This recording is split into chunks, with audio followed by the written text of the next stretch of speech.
Morning. It's such a pleasure to be here with you today. Um, I'm very grateful and honored to be this year's All Henrico Reads author. Growing up here as an immigrant in this country, I often felt voiceless and at times invisible, but programs like these community programs makes me feel the opposite of that. So I appreciate that you took the time to read my book, and most importantly, that you took the time to learn more about me and my story. So thank you so much. When I was your age, if you've asked me what I wanted to be when I grew up, I would have never said that I wanted to be a writer. When I was 13 years old, I began to write, but I never considered myself a writer, and I didn't know that would be a possible career for me. The books that I read were not about people who looked like me. They were not written by people who looked like me. So sometimes I would ask myself, if I'm not in books, does that mean that I don't exist? And if people like me are not writing their books, does it mean that our stories don't matter? These were difficult questions that I asked myself as I was growing up. So for me, I learned that books can be either windows or mirrors.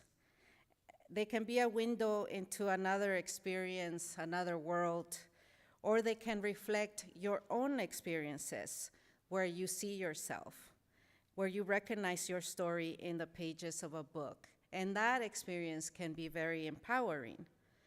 And I spent many years looking into windows. The stories that I read in middle school and high school were mostly about young people that did not look like me, white middle-class Americans. But I was fascinated by these books because they gave me access to an America that, as an immigrant, I didn't have access to. But I yearned to have mirrors. I yearned to see myself and my experiences in the pages of a book.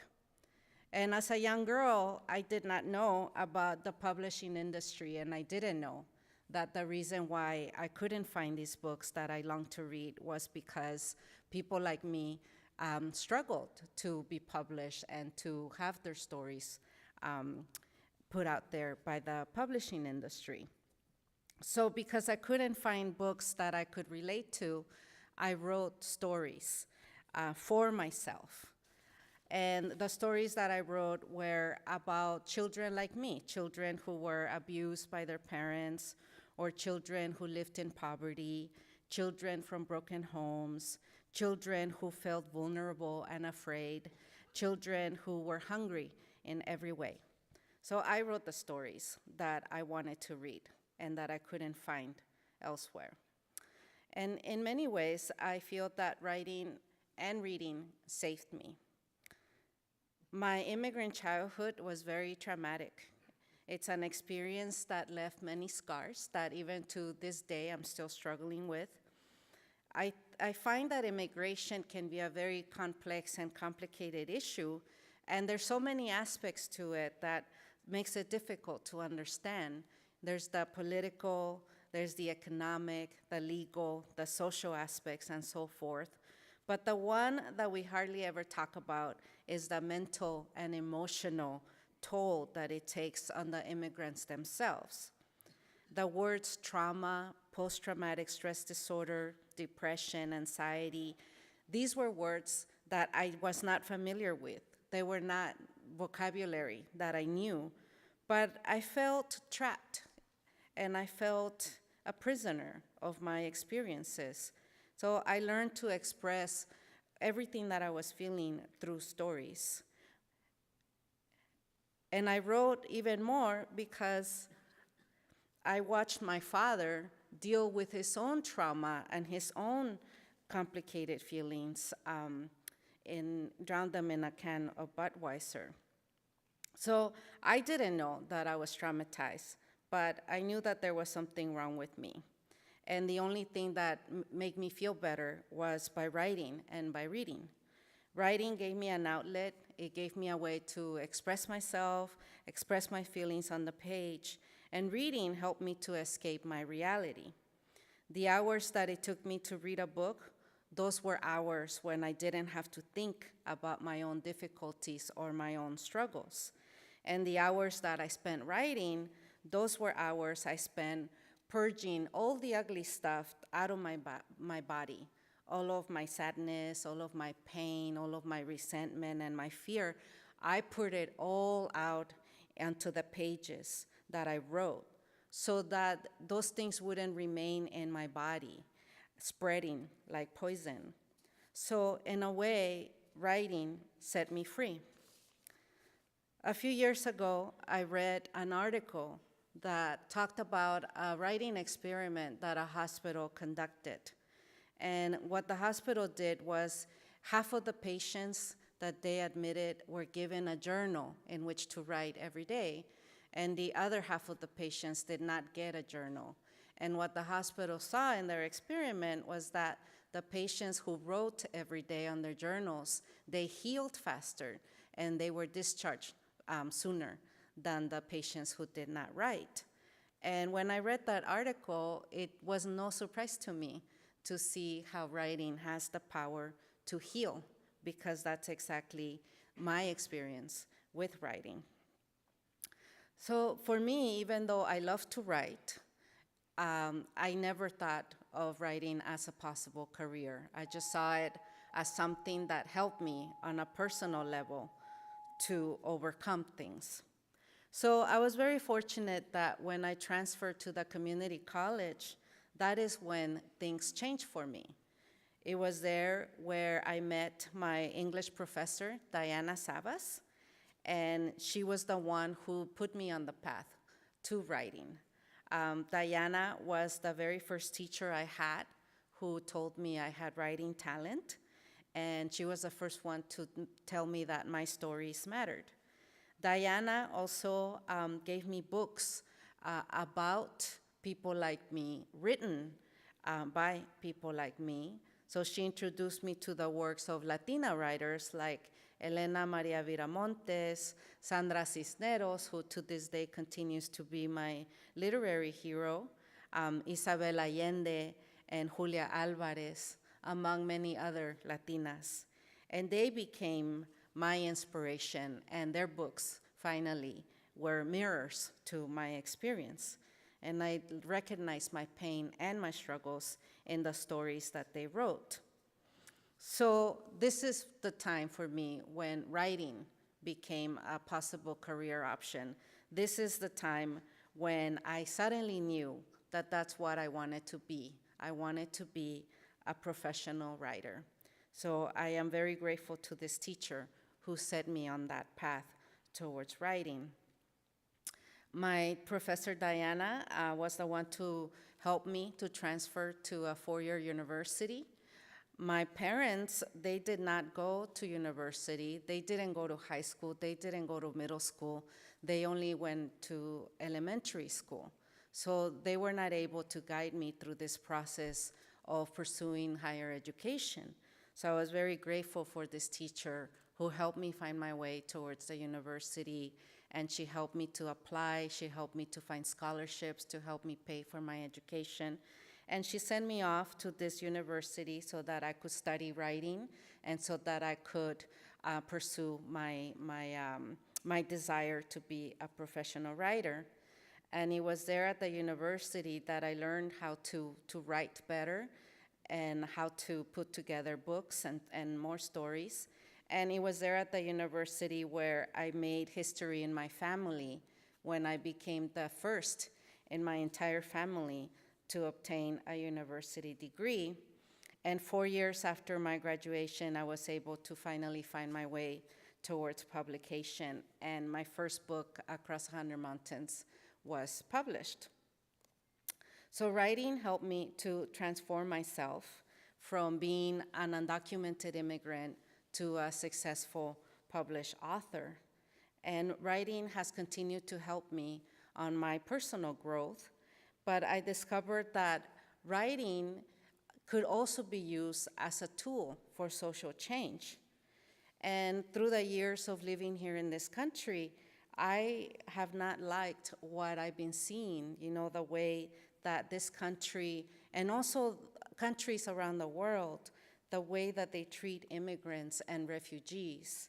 I have not liked these talks about building walls, and I don't like the way that I keep seeing more and more walls being built.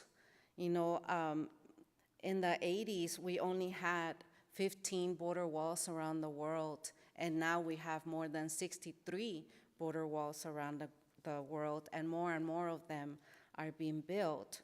So I have not liked seeing all these walls that we keep putting up between us. I also haven't liked what I hear in the news or what I hear from our politicians and from even our own president, and the way that we dehumanize immigrants and we vilify immigrants and we speak about immigrants in terms of numbers and statistics, and we treat immigrants as if they were a burden without recognizing the contributions that immigrants make to this country. So one of the questions I would often ask myself is, what can I do? I'm just one person, I'm just a writer. What can I do that would make a difference? And I'm not an expert on immigration policy, so I couldn't go around talking about immigration from that perspective, but I reminded myself that even though I'm not an expert on immigration policy, I am an expert on being an immigrant. So this is why I decided to write The Distance Between Us. I wanted to write my own personal story with immigration, and specifically, I wanted to focus on how immigration affects families and how many times it breaks us apart. I wanted to provide a window to those of you who might not be familiar with this issue of immigration, with this experience, but I also wanted to provide a mirror to those who might be going through what I went through. Those young people, especially our dreamers and our DACA recipients, I wanted them to have a mirror in which they could see their experiences so that I could tell them, you are not alone. And The Distance Between Us was not an easy book to write. I had to expose myself in many ways that made me feel scared and made me feel vulnerable. Writing memoir is such a difficult process because you have to relive everything you're writing about. And not only are you reliving what happened, but you're also reliving how it felt. And my experiences were things that I would rather not think about anymore. And those were feelings that I experienced, very painful things that I would rather not have felt again. But I had to do that in order to write this book. And I was writing about things that made me feel very ashamed. I was ashamed of being poor. I was ashamed about being a border crosser. I was ashamed about being undocumented. I was ashamed about being an English learner. I was ashamed about being the abused daughter of an alcoholic father. So writing about these things, it helped me to understand that perhaps I should stop feeling ashamed of all of that. And what I realized as I was writing the book was that I had gone through many difficult things, but I had triumphed, I had succeeded, I had overcome so many obstacles. And by the time I finished writing the book, instead of feeling ashamed of all of those things that made me who I am, I learned how to be proud of those things. I learned how to be especially proud about being a border crosser, because I realized that if I had managed to cross the border when I was 9 years old, I could cross any border. And that is a source now of courage and a source of empowerment when I think of myself as a border crosser. And all the borders I've had to cross, whether real borders or metaphorical borders. I have also come to understand that I went through a transformation through the years of growing up in this country. Many times I felt that I wasn't enough, that I wasn't American enough, or that because of all the years that I spent here, I was no longer Mexican enough. So I spent many years feeling that I wasn't enough in either culture. And yet I realized that my experiences as an immigrant have made me the opposite of not enough, because now I was bilingual, I was bicultural, and I was binational. I was not less, I was more. So 33 years have passed since I crossed the border, and I have become a college graduate, a mother and a wife and a published writer. And for me, I have been able to honor my experiences by staying focused, by working hard, by not letting my trauma make me self-destructive. I have been able to rise above the circumstances that I was born into, and I have clung to my writing as a way to save me and to help me reinvent myself. So when I look back on my past, I can honestly say, without a doubt, that it was all worth it. And one of the questions I often get asked by people, especially young people, they always ask me, if you could go back to your childhood, what would you change? And my answer is always that I wouldn't change anything, because I have learned to be proud of who I am. And by wanting to change the past, then in a way, that would mean that I'm still ashamed and that I'm still living in regret. And I don't want to do that. And I have learned to understand also that the only way I could really change the past is by focusing on my future, because the future is the only thing I have the power to change. And the past is already gone. So I'm grateful that instead of, writing a tragedy, because it could have been a tragedy, instead I wrote a book that has a happy ending. So my goal now is to continue to advocate for the communities that I belong to. I want to continue to celebrate both of my cultures, both of my countries. I want to use my writing as a way to remind people that immigration is not a crime, but an act of survival. And I hope to help people understand this very complex issue of immigration, because it's an issue that we continue to talk about in this country. And I want us to make positive changes. And for me, I use my writing as a way to create that change. And I feel that by just reaching out to one reader at a time, I am going to be able to overcome the distance that continues to stand between us. So if I ask you, what do you want to be when you grow up? Perhaps you don't know yet what you want to be, or perhaps you already know. Maybe you want to be a doctor or a lawyer or an engineer or a professional athlete, or maybe you want to be an actor or a director or a teacher, or hopefully a writer. I hope there's some writers here in the room. But whatever you decide to be, I encourage you to use your passion and your talent to create positive changes in the world. Every single one of you has the power to create that change. And I really do believe that if we all take the time to give of ourselves, give of our passions, give of our talents, we will be able to create those bridges between us and finally start tearing down the walls that separate us. Thank you so much.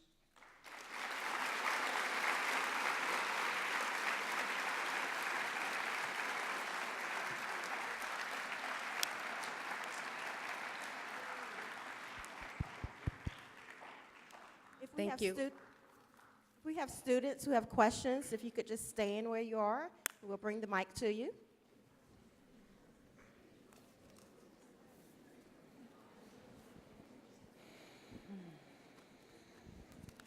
My name is Reyna Thompson. I'm from Tucker in the Spanish Immersion Program.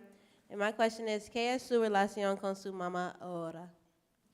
¿Cuál es mi relación con mi mamá? Tengo una buena relación con mi mamá.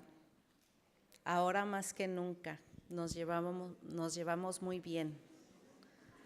So the question is, what's your relationship with your mother? And I have a really good relationship with my mother now, more than ever. I feel much closer to her than when I was young.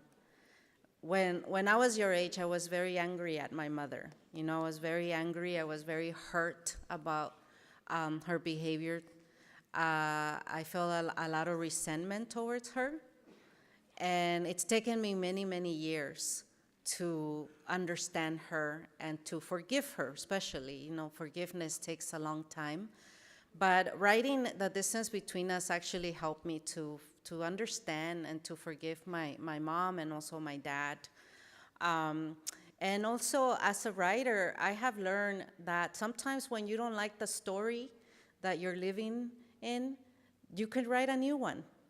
And that's kind of what I decided to do with my mom. I didn't like our story, you know, I didn't like our relationship and how broken it was. So I decided to write a new story with my mother, and what I did was I basically gave her and me a blank piece of paper so that we could start a new story together.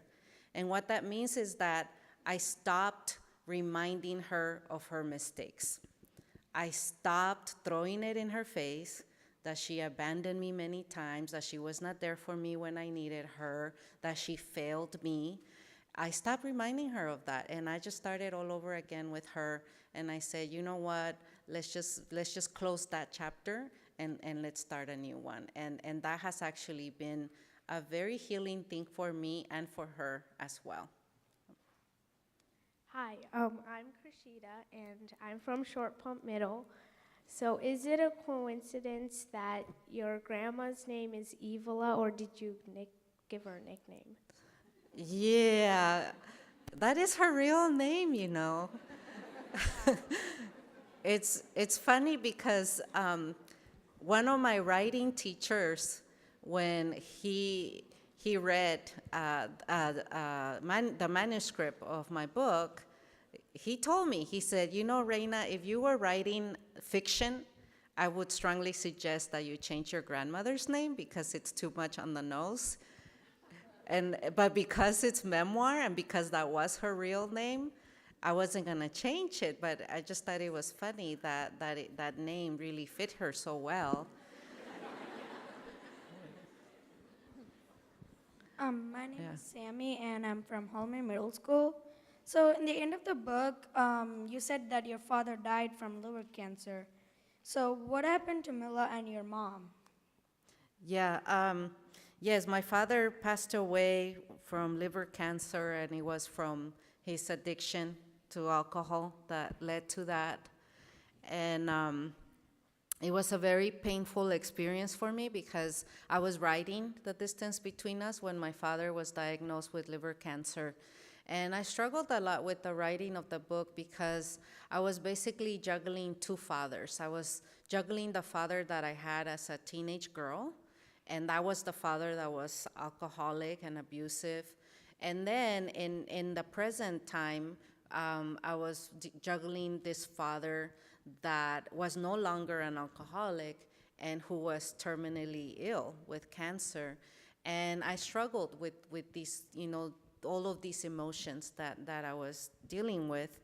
But he passed away, and what happened with my stepmother and my mother after is just, you know, with my stepmother, I don't really get to see her that much anymore ever since my dad passed away. And I moved out of Los Angeles and I went to Northern California. I don't get to see her very much. But with my mother, she's still in LA, and she herself is not doing too well health-wise. You know, she has diabetes, and 2 years ago she had a stroke. And so she's not doing too well, but I've learned my lesson from my father. When my father was dying, I wasn't there as much as I should have been for him. So that's why I want to make sure that with my mom that I am there for her, especially now that she's not, you know, doing too well health-wise. Hi, I'm Ayesha from Hermitage High School. So, if you had a chance to tell your father how you felt, would you do it? If I had a chance to tell my father how I felt, would I do it? Um, Definitely, I would do it. I, I, I feel that with both of my parents, through the years, I've tried to tell them how I felt, and I didn't feel listened to. I would try to express how I was feeling, um, and definitely I didn't feel that they responded very well to me trying to share my feelings with them. And it's interesting because even though I spent years, like with my mother, telling her about what happened while she was gone and what we had gone through, it just didn't seem to really make a big difference to her. And one of the beautiful things that happened was when I wrote The Distance Between Us, and my mother read it, that's when she finally understood. And what I realized was that, there's the difference between telling someone and showing someone. And I've been telling them, but when I wrote the book and my mother read it, it's like I was showing her, this is what we went through. And she witnessed it by reading the book. She witnessed all of these things that I had been trying to tell her, and she finally understood. And it helped her to see why through the years my siblings and I, had felt angry towards her and had felt resentful towards her. So that was yet another gift that writing this book gave me, was that it finally helped my mother. My father passed away before the book was finished, but it helped my mother to finally understand what I had felt all of this time. Hi, my name is Jedediah Amadi, and I go to John Rolfe Middle School. I wanted to ask you, when you were younger, did you ever feel lonely? When I was younger, can you repeat that? When you were younger, did you ever feel lonely? Did I ever feel lonely? Yes, I felt lonely a lot.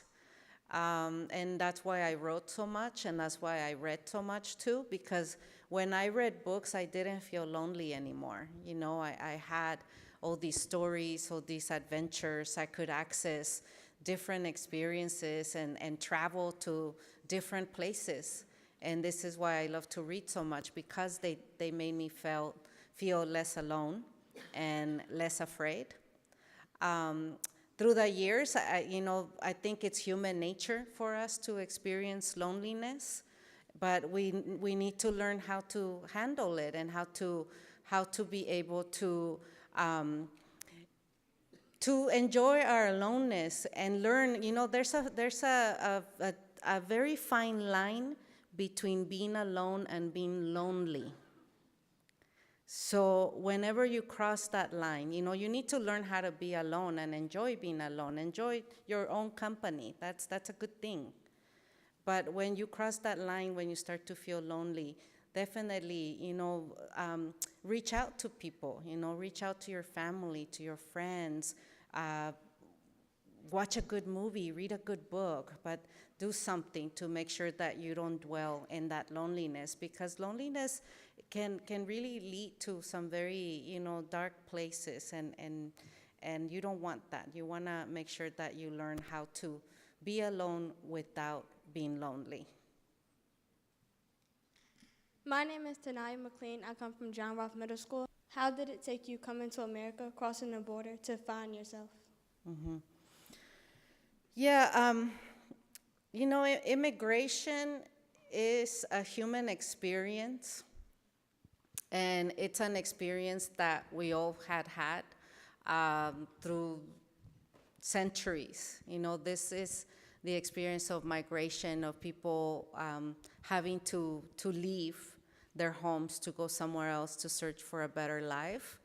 So for me, like, thinking in those terms of how my experience as an immigrant is not just mine, but it's a reflection of how the world has worked.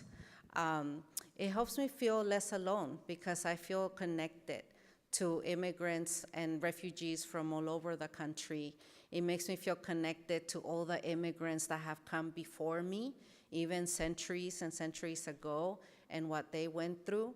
And it also helps me realize that my experience is the American experience. People here, I mean, this has been our history of migration, whether it's voluntary migration or forced migration, but I am just part of something greater. And that gives me a lot of strength to know that. My name is Kyer, and I come from John Rock Middle School. How is your relationship with your cousin Lydia now? I don't have a relationship with my cousin Elida. I think we've kind of avoided each other. And, when my father took us to live with him, especially after my aunt, his sister stole his dream house, my dad kept us away from his family. So we didn't really grow up having a lot of time with them, and especially with Elida. We never saw her, even though she came to live in Los Angeles as well with her mother. We never saw her, and to this day, I still haven't seen her. So we don't have a relationship. I'm Kayla. I'm from Freeman High School, and my question is, now that you've written the book, how's your relationship with your siblings? How's my relationship with my siblings? Well, they're not suing me yet, so it's still a good relationship. I was worried when I was writing The Distance Between Us. I was worried about what they were gonna say or what the rest of my family was gonna say, because when you write a memoir, you end up writing about other people too, about your family, and sometimes they don't like that. But I was very fortunate because my siblings, when I told them that I was gonna write this book and I started to write the book, they were actually very supportive. And especially my older sister, she helped me out a lot in writing the book, because I had a lot of, I have a lot of memories and very, very vivid memories, but there were many gaps in my memory. And my sister helped me to fill in those gaps with her memories. And then my brother Carlos, he also gave me a lot of his memories so that I could include them in the story. So they ended up really enjoying the process of writing this story, because at the end of the writing, it wasn't just my story, it was our story. And they really appreciated that. So I'm very grateful to have gotten their blessing and their support. My name is Evan, and I go to John Rolfe Middle. My question is, why did your grandma favor Alida over you and your brother and your sister? Yeah, well, that's a question I might not have an answer for, because I always ask myself that question as well. And when I was 21, when during my winter break at the university, I went to Mexico, and I went to see my grandmother because I wanted to ask her that question. I wanted to ask her that. I wanted to ask her why she had been so unkind to me and my siblings. And I was desperate for an answer. And I was desperate for an apology too, to be honest. But when I went to my grandmother's house, I found her at home, and she was very ill. And she actually died 3 months after I saw her. So she was very ill. She wasn't present anymore. She had kind of gone back to her childhood. So when she saw me, she didn't know who I was. She thought I was her little sister. And when I was trying to talk to her, I wasn't really talking to my grandmother anymore. I was talking to a little girl. So she had gone back to being a child. And it was a difficult experience because I really wanted an answer, and I really wanted to understand why. And I wasn't going to get my answer, so I was very disappointed. And then my grandmother started doing this And I asked her, I said, Grandma, what are you doing? And she said, the maggots are eating me. And it freaked me out that my grandma thought, that they were maggots on her arm. And I ran to tell my aunt what happened, and I said, I think my grandma thinks she's dead already, and she's decomposing or something. And my aunt told me that when my grandmother was a little girl, when she was 6 years old, she had gotten measles, and the sores had festered, and they were maggots eating her flesh. And because her parents didn't have money for the doctor, my grandmother had to pull maggots out of her own skin. And when she told me that story, it helped me to start forgiving my grandmother, because I kept thinking about the little girl that she had been, and the poverty that she experienced, and the brutality of her childhood. And I realized that, maybe that's why she had become so brutal herself and bitter, because life had been very difficult for her. So I decided that I needed to let go of my anger and my hurt and forgive my grandmother. And that really helped me to finally just come to terms with it and be able to have a much better relationship with my grandmother, even, once she passed away. My name is Reyna. I come from Highland Spring High School. My question was, how all the things that you live in the past affect you today? How have the things that I lived through affected me? Is that the question?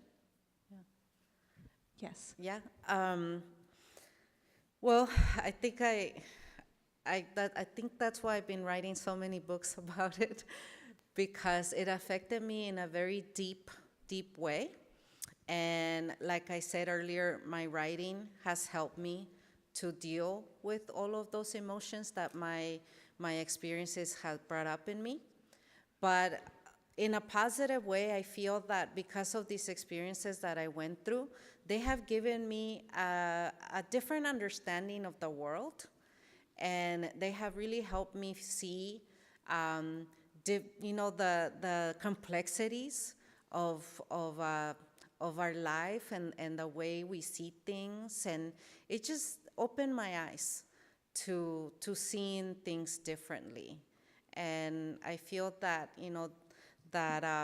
all these experiences have just given me a very unique understanding of life itself. My name is Gail Mullen. I'm from right here at Glen Allen, and my question was, when you made it to America, did your fear and perceived lack of voice ever inhibit your ability to make social connections, like relationships or friendships? Yes, as a young girl, yes. Now, not so much. But when I first got here, I struggled to make friends.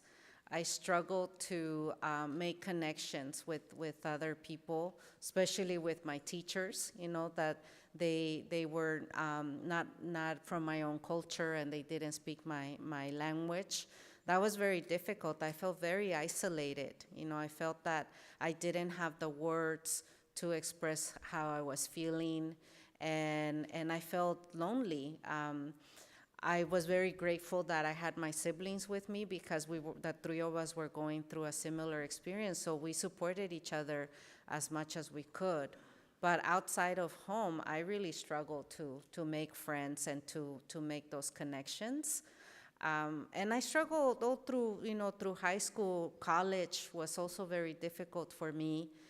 And I think that's why I wrote so much too, because writing was the only way I could express myself. And I struggled to express myself verbally, but writing, I could express myself. And in writing, I didn't have an accent, and I was able to not feel so ashamed about what I thought and how I felt.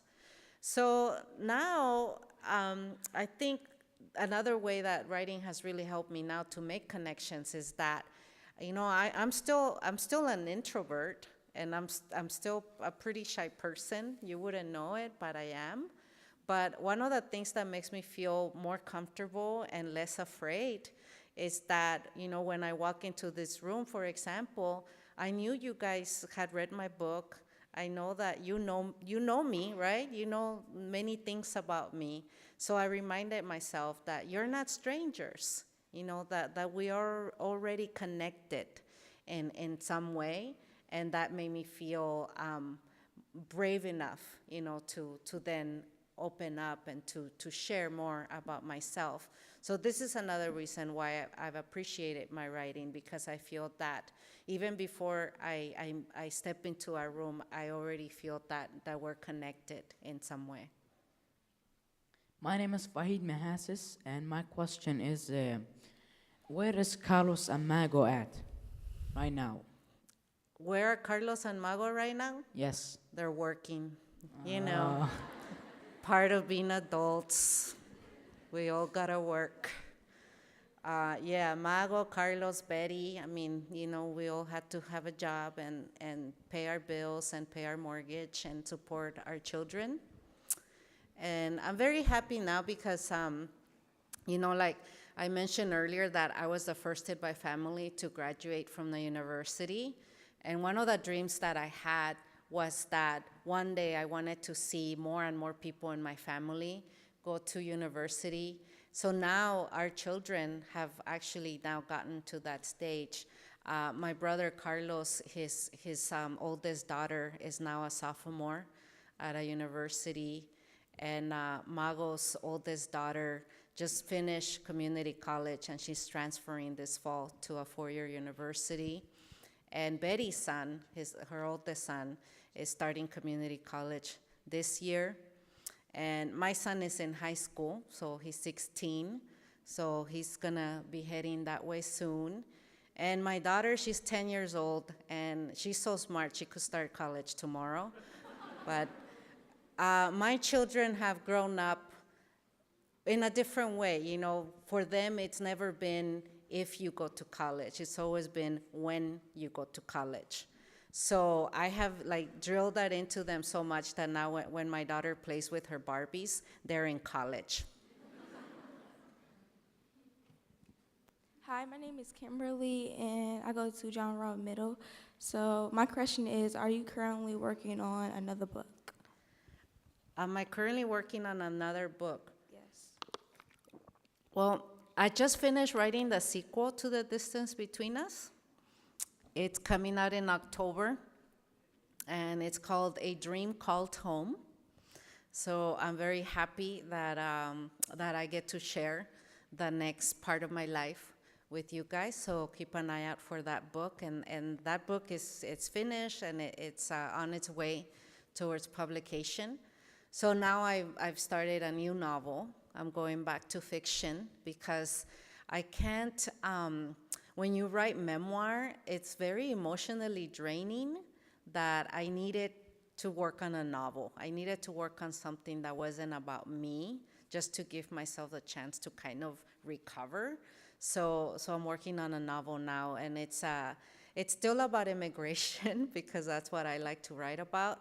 But my new novel is going to be historical fiction, and it deals with Irish immigration in the 1800s, because I don't know if you guys know that the Irish were treated like the Mexicans are treated now. You know, nobody wanted the Irish, and they were considered, you know, those drunk Catholics.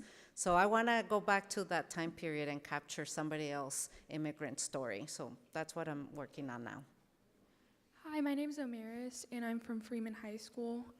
I wanted to ask, was it difficult for you to come to terms with your mental state as a teenager due to the stigma behind mental illness and depression in the Latin community? Mm-hmm. Was it difficult for me to come to terms with my mental state? It was difficult, but I understood that I needed to find a healthy way to learn how to deal with it so that I didn't turn to something negative and self-destructive. I learned from my father because my father turned to alcoholism to deal with his own, mental issues, emotional issues. So he turned to alcoholism, and that was very self-destructive, and I had to watch my father do that to himself. So I decided that I was not going to do that, I was gonna find a healthy way where I didn't hurt myself and I didn't hurt someone else just to deal with my pain. And that's why I was very fortunate to have my writing, because writing was a very healthy way to express everything that I was feeling. So I encourage you guys to find art, writing, sports, music, just positive things to deal with everything that you feel, because we are human beings. So don't feel ashamed of how you feel. Don't ever feel ashamed of all of those feelings that you have, but find something positive in how to express all of those feelings, and don't hurt yourself and don't hurt other people. Hello, my name's Dylan Barth. I go to Glen Allen High. You said earlier you've crossed the border years ago, and you said you can cross over any border. So I'd assume you have a lot of experience crossing the border. That came out wrong, but how has the difficulty level in crossing the border changed from years ago compared to present day crossing the border? Yeah, well, that's a very good question. Yeah, the borders that I talk about are different kinds of borders, right? Like I said, I crossed the U.S. border, and that's a physical barrier that I had to cross. But there's also been other borders through the years, like the language border, the cultural border. There was a legal border because I was undocumented when I came, so I had to cross that legal border. There's been borders, even in my writing career, there has been obstacles that I had to overcome. As a Latina writer, as a writer of color, like I mentioned earlier, there's not a whole lot of diversity in the publishing industry. I mean, things have gotten better now, so I'm really grateful for those opportunities now that writers of color are starting to get. But writers of color have a lot of barriers that they have to overcome too. So these are some of the borders, barriers that I've talked about. But in regards to the actual border, the U.S.-Mexico border, things have gotten so much more difficult since I crossed. I was very fortunate when I crossed the border in the 1980s. There wasn't a wall there. There wasn't a wall. There was a wall that was built in the 90s during the Clinton administration. They built a wall along the Tijuana border, which is where I crossed. And that kind of pushed people to start taking more dangerous routes, like going through the desert, for example. So I was very fortunate that when I crossed, it wasn't as difficult as it is now. And now, of course, with all this technology, drones, even, we have militarized the border, and even now, sending the National Guard to the border, all of these things, it just makes it more and more difficult for people to get across.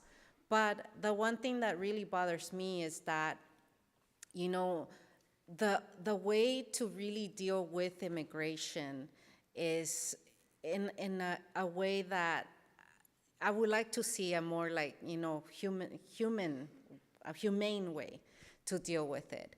And I feel that, we can send the National Guard, we can build these humongous walls, we can do all these things, but if we're not addressing the factors for migration, then we're really never going to really deal with it.